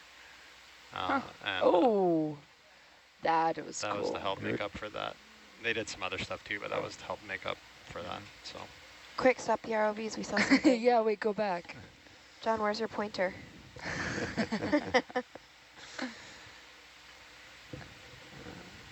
That's good. It was interesting to learn about how the Nautilus can make fresh water when it's running, but not when it's running slowly. And about like the difference between like the gray water tanks and the freshwater tanks. And there's a lot of tanks on there. The engine was very big, much bigger than I was expecting. So that engine that you saw is minuscule compared to what was there. So like, you know how you get down the bottom of the ladder and then there's like, I don't know, some distance to where the engine is? Yeah. When you walked in there before, at the very bottom of that ladder, that was the front of the engine. There was like, you could barely walk past between the forward wall and where the engine was. Really? Oh yeah, it was huge. You could fit like your whole body into the cylinders. I'm not joking. Yeah. That's like for real. Yeah. Yeah. Why did they choose that type of engine, do you know? Is it just... The type that's there now? The type of the old one? Oh, the old one? Yeah. Oh, I don't know. That was just the, you know, in the 60s. Yeah, state of the art back ship then. was built in what, 66, 67? Something like that, 1967, yeah. 67. So it was it was like it would burn. It had these big boilers, and then they would heat up oil. It's like Bunker C, like, those old things. Yeah, it was like they used bunker, and it had to get really hot. Yeah. And it would just to get it to flow. Yeah. And it would burn the oil to move these giant cylinders. Sounds like fun. I wish I could have seen the old engine. It wasn't super fun. Well, it was a great move to put the engine in they have now. Yeah. So. Yeah, maybe just had more flexibility with the type of fuel they could take back then, whereas these days I think there's better quality fuel available. Totally, there's they even use like diesel exhaust fluid and all that proper things now. Back then it would sort of, if it was running properly, it would shoot bits of coal out of the funnel, and that's what you wanted. Yeah. When it didn't get hot enough, it would spray oil out. Oh, no. That was not what you wanted. It was awful. Sounds dangerous. Yeah, it was terrible. When did they replace that engine? Recent? 2021? Really? Was it that late? No, earlier than that. I want to say 2018. Wow, that's still pretty recent. I think it was after I started. Was it? I don't know. Let's look it up. Yeah, dang. And you say the engine is minuscule, but it's still enormous for anyone online who has not seen an engine before. It's still huge. So, 2020. wow. 2020? Yeah. Okay. That's really cool. 5 years ago. That's when we got the redesign of the control vans up here too, and we moved the interaction studio up here from below in the tween deck, where we used to just give PowerPoint presentations. Yeah. And now we have the ability to glide through different videos and give live ship tours. It's pretty awesome. Yeah, very different. I just got a text from my grandpa. He said, that was me who asked about the weight. Hi, Grandpa. Hi, Jenna's grandpa. We love you. So come on, Josh. You couldn't give him a better answer?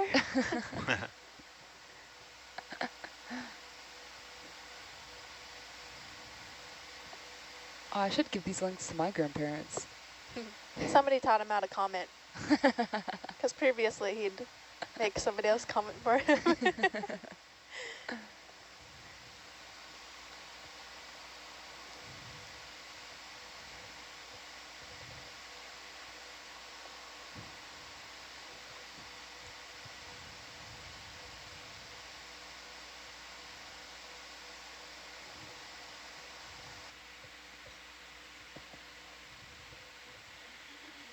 Oh, Tim's entered the room. Here he comes.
Does anyone have any plans this winter? Anyone going anywhere fun or interesting?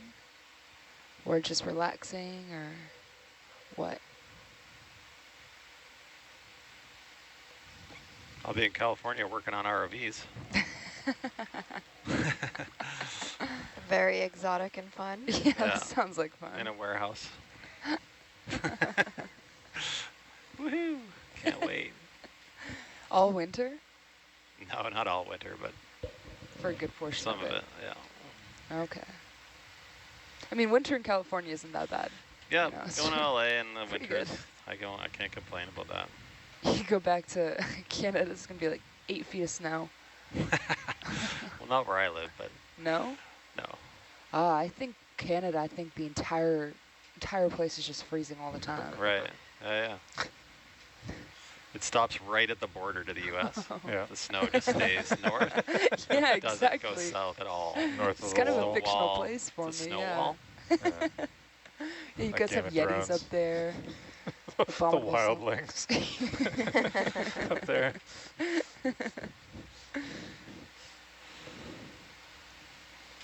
Yeah, you live like near Vancouver Island as well? I live on Vancouver Island. So does Ryan.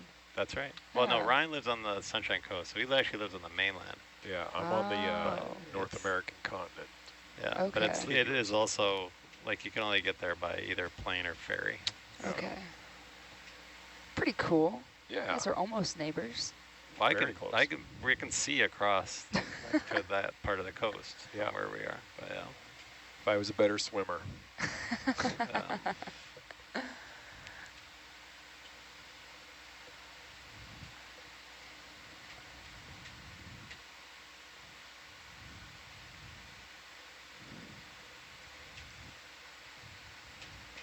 A viewer wants to know, what are some of the snacks we take on board? I like anything like sour, like sour candy, sour straws. I don't know, I think it's just like really nice to have that sourness when you're on the ship, like with the movement, it kind of helps. I got these sour candies in the New Zealand airport that I ate within like the first couple days, but it was the most sour candy I've ever had, and it was so good. What do you know what it was called? Do you remember? I think I took a picture of it. I don't know. Okay. It's still in my room. I didn't throw away the bag, so I was like, I need to remember what New Zealand airport. Okay. So good. It was like on the way back. It was like a gusher, so like the center was super sour. I love gushers. So good. Sour gushers. There is a rumor that Sour Patch Kids are a good seasickness. Yeah. I believe it. I think it has to do with like how it makes you salivate. Kind of like a ginger candy, you know, it's a little tingy. Okay. Well, I didn't bring any snacks on board because I didn't plan ahead very well, but if I had, I also would have brought lots of candy. Josh had popcorn. Clusters. Yeah, I have a pretty good stock of popcorn. Yeah. Do you? Which is a pretty smart snack to bring. It's very flat. Yeah, it's small to carry. Yeah. Yeah. I'm down to my last piece of dried mango. Oh no. Just like open the bag and smell it. Just slice it in little. Every day you get one lick of mango. Yeah. I also like dried fruit. Did not have the opportunity to do a pre-departure shop this time. No. Just like airport straight onto the boat. Yeah. It's like, but you did get to sit in the fancy lounge in the Auckland airport. yes. Yeah. I did. I think like it was had nice. enough snacks in there to last me a month. Or I think I had like 5 espressos or something. It was like hour 30 of a 36-hour journey. So I was like, I think just keep them coming. I think I took an hour-long shower in there too after that 14-hour flight from San Francisco. So yeah, smart. that would have been the beta. It was Should've the done that. move. It was nice. Yeah, it was sort of the opposite last year when I was scheduled to go on Jarvis and then didn't, so I had bought, I don't know, I was just talking about this with Rennie the other day, that this was all part of his cunning plan to get me to buy like $200 worth of snacks in Honolulu and then not go on the cruise, and I could, I had like my tiny little bag that we're allowed, so I was like, well, 80% of this is gonna have to stay here. So like single-handedly stocked that mapping transit with awesome snacks. That's nice of you. Yeah, I thought so. It'll come around. Yeah. I love raiding that snack drawer in the data lab on the last cruise of the expedition season when everyone's gone. Tell anyone that exists. Yeah. Johan just told me about that snack drawer. I saw you guys grabbing handfuls of fruit. That's rude. I saw so much fresh fruit going there. Really? Fresh fruit? Oh, man. That seems like a dangerous place to keep fresh fruit. Well, I mean, just for dinner time, you know. Yeah, I see. I'm sure you eat it immediately, but... Probably. That's happening. It's disappearing quickly. Before the You're 12 not before watch, certainly. Yeah. All of those precious kiwi. Yeah, that's where it all goes. Blame Michael. He probably eats it all too. Yeah, it's been amazing how much the oranges have been good on this one. Oh, the oranges have been Just so a few nice. slices of that, it's like total morale booster. Yeah, I agree. It makes me so happy when I see that tray out on the table in the morning. Say morning, it's like 11:20. Yeah. Okay, Lindsay just told me today that the breakfast bread is actually pound cake. Yeah. Okay, so I've been eating pound cake for breakfast every day for 2 weeks. So am I. It's great. Yep. I was like, this bread is delicious. And it's breakfast, so it must be healthy. She's like, you know that's dusted in cake, powdered sugar. right? I was like, what is this, protein powder? It's nutritional Vanilla yeast. flavored. Oh God, yeah. It's good for you. That's good for you, right? It's good for your heart. She's like, girl, you're eating cake for breakfast every day. You say that like it's a bad thing. Yeah, right. Do I hear judgment? Yeah. What do you guys think the snack is today? Man, I hope it's like tarts, like raspberry tarts. Oh my gosh, those scones Love that. were so good. Oh, they were so Oh great. my gosh. That was my favorite snack, actually. 3 p.m. baked Maybe she'll goods. make orange scones. That would be my wish. Orange scones are my favorite scones. That'd be good. The cinnamon buns? Okay, I'm getting hungry It's again. getting to be that time of the career. Yeah. It's all about food. Our watch is food time.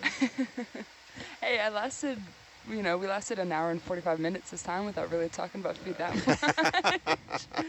And we didn't start it either. The chat started it. Yeah, exactly. Right, yeah.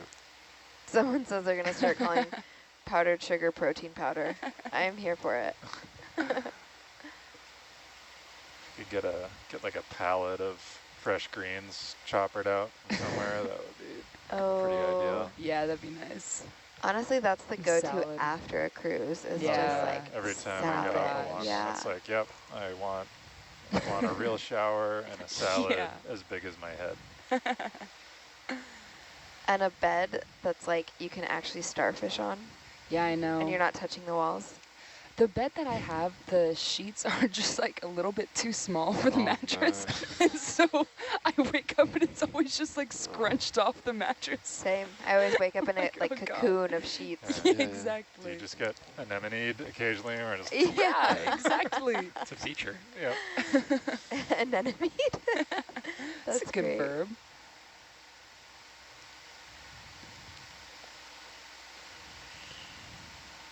And the food on the ship, of course, is incredible. It's just you only can bring so much fresh food with you Yeah. in the middle of the ocean, right? Yeah. So lots of peas. Yeah. I love peas though, so I'm okay Peas with are pretty it. good. That Yeah. used to be one of my favorite snacks as a kid. It's just frozen peas. Oh my gosh, same. Like just eat too. frozen peas. Ugh, Yeah. Yep. so good. Wasabi peas. No. Oh, But peas are wasabi? so Yeah. good. Wasabi peas are my favorite. Frozen peas for the win. There's 1,000 meters. Yay, 1,000 meters. Celebration. John, I feel like if you had guessed surface time, you definitely would have won. But the Yeah. question wasn't surface I time. know, It was clarified. But landing who's time. after me? Who is after you? Let's look. Yeah, that's... Me. Oh, No, what do you, No, Jaina. Jaina. Or no, Ryan. No, Ryan. Oh my gosh. Right, yeah. Okay, I thought I wrote these in order and I definitely didn't. So do I understand the rules correctly? I have everything from 2:30 to 3. Yeah. Yep. Oh, Yeah. There you go. Yeah, Let's Ryan see. said 3 on the nose. I was hoping Looks Ryan like was a a pretty bit good conservative. window. That's why I just followed his lead. But if he's optimistic, I'm doomed. I'm gonna reorder Hey. these. Oh, It's oh been good pretty idea. steady at about 20 knots, give or So you take. sort of die Yeah, one at this a is time. Is starting that, to build is that up. the Be a idea? bit spicy. Drop Let's- off the bottom. We should all pay a penalty. So we don't get one of those, right, as Yeah. we're trying to get Atalanta out. Yeah, that's it. And then, who's next? Here, now we're in order. Is the ship Yeah. going to be able John, to Ryan, make Jaina, Yeah. way? Maddie, 15 Sandy. now, Yep. yeah. Yeah. Just big swell, but the wind's not so bad. Yeah, I think the weather's... Well, let's see how we go. As we Yeah. last night, it was really once we kind of had that that was a period of big- about, we had like 20, 30 minutes where it was Yeah. like 22, It's 25, like steady. And I was like, Yeah, the other option would have been to go for 3:30 or something, but I was worried it'd all get backfilled.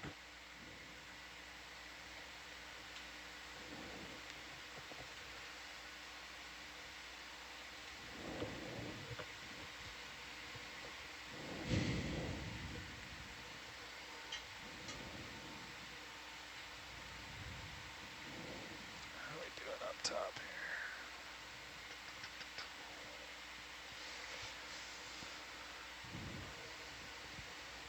Well, that was it. 2 back-to-back 36-hour dives is pretty impressive. Yeah. Yeah. Now hit our stride now. Yeah. Nice test of endurance.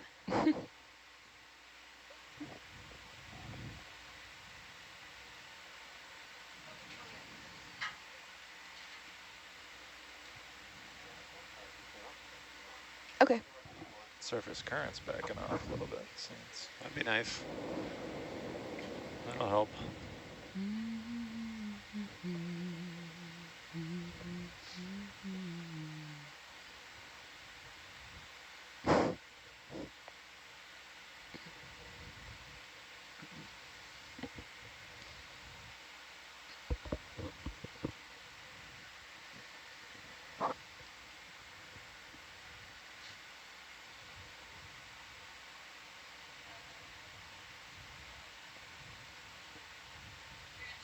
Hey, Amanda.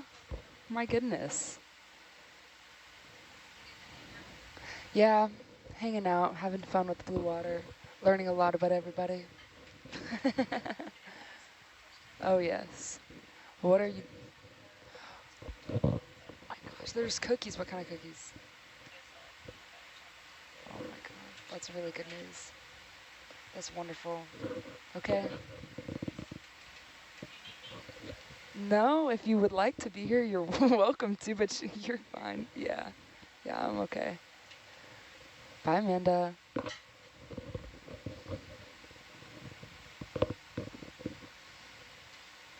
Everybody in the top row left again.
Do we know yet if there's another dive planned in the next 20 to 24 hours?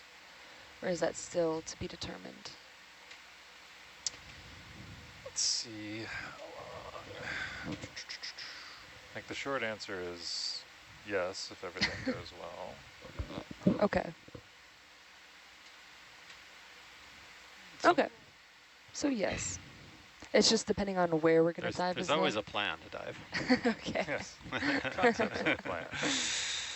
Yeah. It's a little bit weather dependent. All right. Because I believe it's quite deep. Back to the abyssal plains.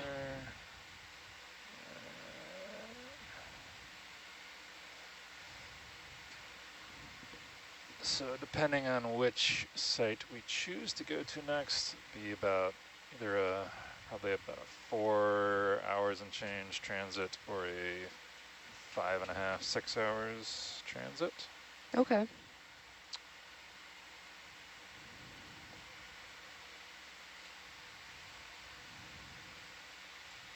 Someone said there's always a non-zero chance.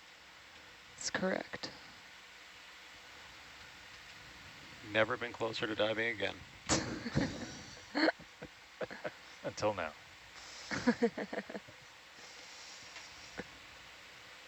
Oh, TJ's here.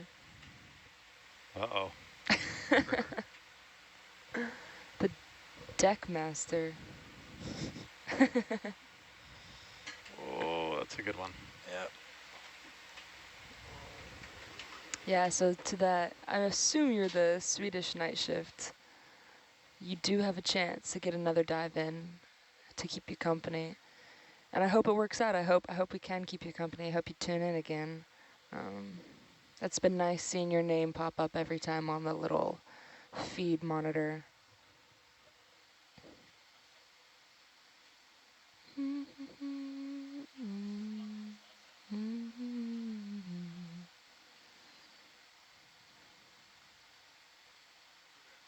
Yeah, Lisa, it is time to find a new snack spot. If you have any recommendations, let us know.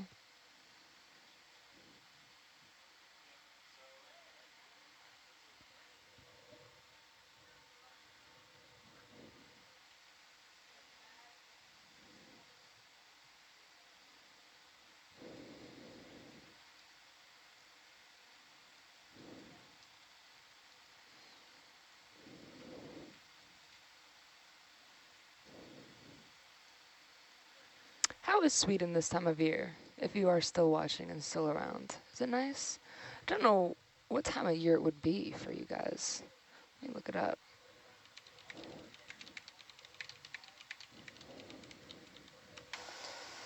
Been to Sweden once for work for like 48 hours, and it was the most stressful time of my life. Why was it stressful? Well, we had like 48 hours to film this part of this like documentary thing, and we got a flat tire in like the middle of nowhere, Sweden, where like no one spoke English, and like we had 2 cars, and then like half the crew had to stay behind, and then they were like, Jana, you need to go to the interview. I was like, oh, what? And like I wasn't in charge, like the main person on the crew. So I was like, you're trusting me? And so they just sent me on my way and had like 20 cases of gear that I was in charge of. Oh my gosh. Like, it was a very stressful 48 hours. Yeah, that sounds stressful. But the sun was up like 24 hours, pretty much. That was cool. What was that documentary about? Hydrogen steel. Sweet. It's pretty dope. Yeah? They have a town that is able to use hydropower to create steel, which is one of the most, oh, that's cool, I guess, dirty industries. Yeah. So they've kind of found a way with hydrogen to decrease the footprint of steel making. Awesome. But and you gotta see it firsthand, I guess. Not the process, but like the plant area. That was insane. I see. Was it a cool looking plant? Like, did it look super modern, or? It was still being built because it's like brand new. Okay. It was pretty stark and drastic and not what I quite I don't know. It was a lot of cleared land, and I wasn't prepared for that. Like, I think it took us like 15 minutes to drive across the whole thing. That's pretty big. It was huge. Wow. I like going to like plants like that, like big industrial areas, just because I think it's cool to look at all the different machines that they have to use and kind of it was insane. wonder I've how they never work seen together. structure so big before in my life. Yeah. And to be able to be like right next to them was really cool. Oh. That is cool. Kind of like being next to a whale. Everybody in Sweden was very sweet though. Really? That's what I would expect. I think Sweden would be a very nice country to go to.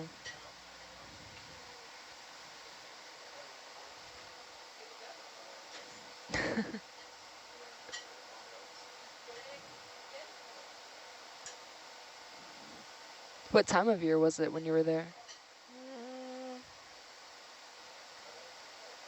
I think it was July, like June or July. So like It summertime? was nice. It was very nice out. The sun was out for a long time too. It was beautiful. Yeah. Seems like it would have some unique nature features there. Yeah, probably the most stressful like 48 hours of my entire life. And yet you got it done. You accomplished everything you needed to get done. So much travel. It's probably a great quality documentary too. Yeah, it wasn't quite like a documentary. It was more like a... feature? No, I wish. I guess like sort of documentary-ish. Okay. But more for like marketing reasons. Huh. If you could make any like film, you know, that you could ever want, like what would it be? Like everything, imagine everything would go well, you know, you have an unlimited budget. Like what would you do? What would be your story? I think I would just travel around to, like around the world and tell as many indigenous stories as possible. Oh, that would be cool.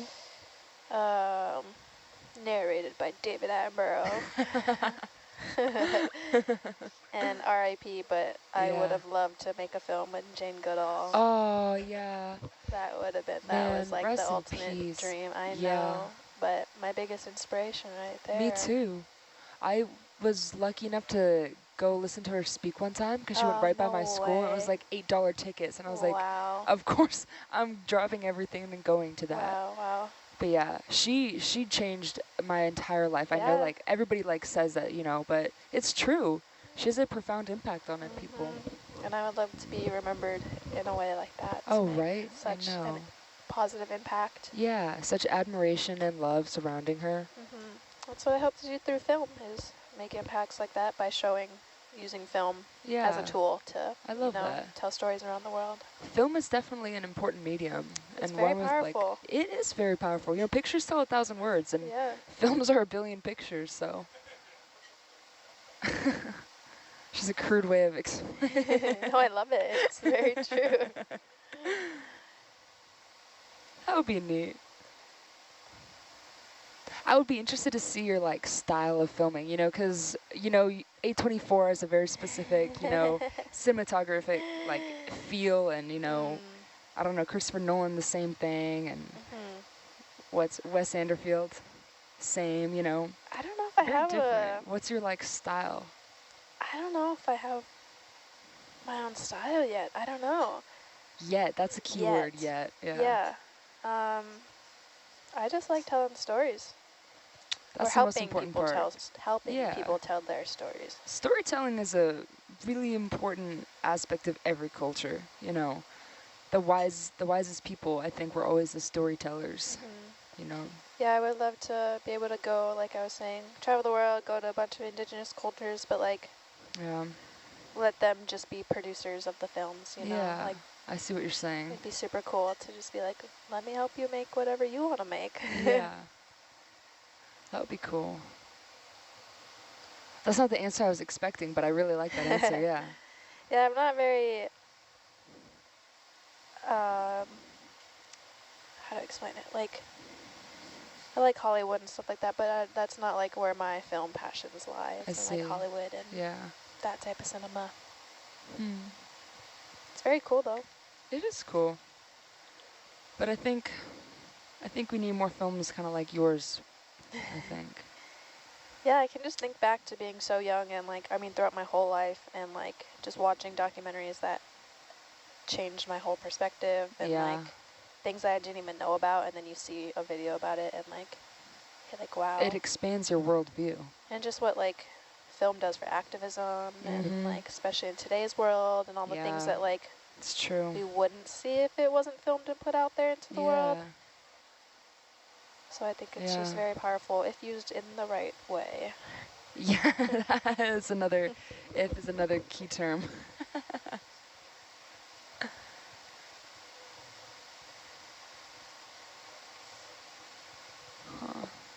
Would you, you're from Hawaii. Yeah. Would you tell the story of your people there? Oh, absolutely. That's the first goal.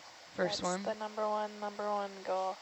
Working on I mean, it's been sitting in the brain for a long time, Really? but I would love, specifically from the big island of Hawaii, to create a series of like episodicals based on different people, each episode kind of carrying on traditions, and Nice. it'd be really cool to just, yeah, tell a bunch of that. stories of people carrying on traditions. Oh, someone just said, Jaina is how most of us should be, quick to listen and slow to speak. That's really nice. That's sweet. From Anonymous, so. Thank you, Anonymous.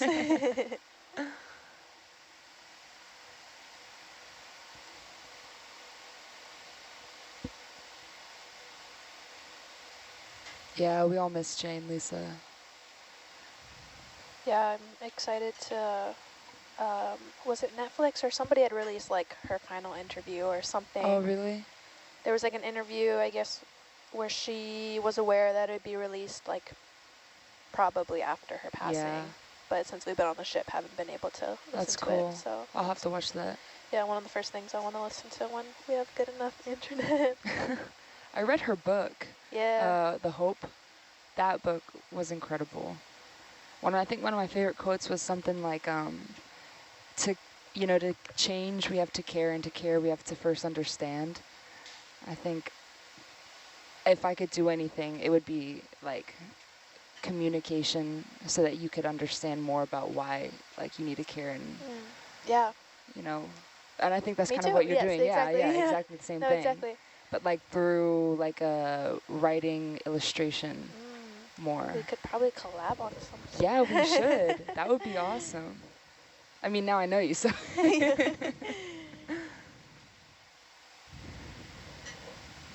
Hey, Adam. Hey. Hear you lurking there. I just came to join the chit chat. Oh, yeah? Welcome. Stop talking about him. Do you have some esoterical life lessons for us, or is that just Sandy and Jaina?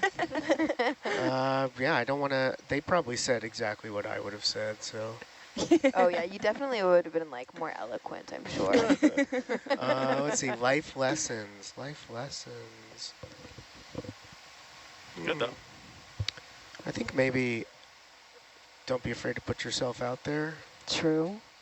Don't be afraid, period. Don't if you live your life in fear, you're not living at all. Yeah, there's too much fear in today's world. I agree. Okay, I was like saying last watch that I was a super prey, so. I know. Super prey? Super prey. I'm Because afraid we of found a everything. super predator. All right, what are you afraid of? The dark. I mean, like the dark? I'm talking like spiders, heights. No, honestly, I don't know if I'm afraid of anything. I'm afraid of drowning. Oh, I'm terrified of drowning. On a boat? Well, yeah, but we don't get to go in the water. But yeah, just the idea of like, I feel like when you're drowning, you're gonna. Yeah.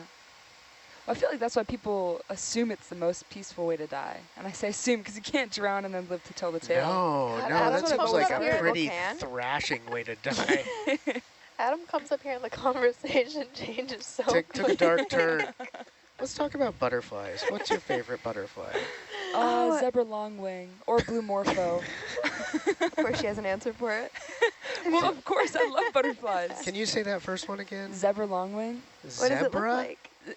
Yeah. Zebra? Zebra longwing. Yeah, okay. That's what I thought you were going for. It's the butterfly in Florida. It's really pretty. It's long wings. It's yellow. It has like stripes on it. It's quite large. It's very pretty. What colors? Yellows and blacks and It's some not a oranges. swallowtail? No. But my other favorite is blue morpho butterfly. Mm-hmm. Those are so cool. Let's see. Zebra longwing. Stop saying zebra. You can't tell me what to do. I'm afraid of people who say zebra. Zebra? Is it supposed to be zebra? I think Yeah, so. zebra. Oh. But yeah, it's Is zebra like related to Deborah? black and yellow stripes and little like pretty hatch marks on the bottom. Oh yeah, that's not what I was thinking. No, yeah. Oh, that is pretty. Very Wow, pretty. Yeah, almost I looks like like a zebra. Oh, let me show you blue morpho butterflies. Everyone should know what those look like. I have this saying in my friend group, whenever you see a butterfly, your mom is thinking about you. Because we spend a lot of time out of service, obviously, kind of like here. And whenever you see a butterfly, we all kind of give one up for the moms. That's cute. Yeah. My great-grandfather, when he passed, everyone said that he, like, came back as a yellow butterfly. So every time we see yellow butterflies, it's like he's visiting us. Grandpa. Yeah. I believe in that sort of thing, I think. On the Cape, I don't know, this is probably everywhere. In the spring, you can go out and find monarch caterpillars. Oh, cool. And then you can go pick milkweed, and you can kind of rear them inside, and then they make a little cocoon, and then they hatch out. It's really awesome. Oh, I want a pet butterfly. Plant a lot of milkweed. And those caterpillars are really fun because they're so fat. Yeah, they're juicy. They are. If I was a bird, I'd be eating those. Well, I think they might taste bad. Don't they have some like bright markings on them? Maybe. I don't know. I'm not a caterpillar connoisseur. Haven't tried too many of them yet. Just wait. We'll all be eating insects before too long. Yeah, I think so. I've been saying this. I have eaten them. I mean, have who hasn't, right? Insects? Yeah, those little like crickets in the candy. You've never tried that? No, I've eaten a scorpion. Oh, see, yeah, you've eaten Well, that's an arthropod. Yeah. And I've accidentally eaten bugs many times. Oh, too many times. Oh, that feeling when you just like get a fly in your mouth like mid-conversation. Yeah, like, that's classic. Like a full-on fly? Yeah. Or like a little bug? I guess like choose your own adventure. Okay, I just don't want a fly in my mouth. That seems like too No, it's the big. worst. Yeah, I always thought that, you know, bugs would be eventually made into like little protein bars, so like bug bars. I think they are to some extent. Have you never had any like the Mexican like crickets on their like, tacos and stuff? I have not had that before. It's good. On tacos. They're crunchy, yeah. Nice. It's the future. How would you cook your cricket? They dry them and like they're dried and they have put flavor and stuff on. I think dry is the only way I could really get down with So it. one that looks like a bug. Cricket. Yeah, I think they like deep fry them sometimes, like make them crunchy. It just adds texture, really. There's other things besides cricket croutons. Oh, I've lost the I've lost the thruster down to 11. Yeah, shrimps aren't that much